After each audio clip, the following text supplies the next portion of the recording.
Hi, good morning, my dear students. Welcome back to the series of all about English.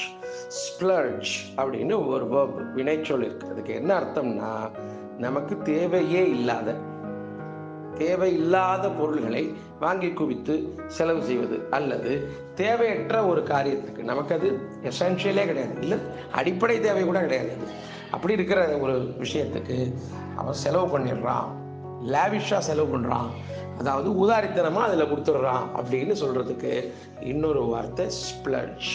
இந்த லேவிஷுக்கும் இந்த ஸ்ப்ளட்ஜுக்கும் என்ன வித்தியாசம் அப்படின்னு கேட்டோம்னா, லேவிஷ்னா எல்லா விஷயத்திற்கும் தாராளமாக செலவு செய்வது, ஆனால் இந்த ஸ்ப்ளட்ஜ் அப்படிங்கிறது பர்டிகுலராக தேவையில்லாத விஷயங்களுக்காக செலவு பண்ணுறது, அதை ஸ்ப்ளட்ஜுன்னு சொல்லுவோம்.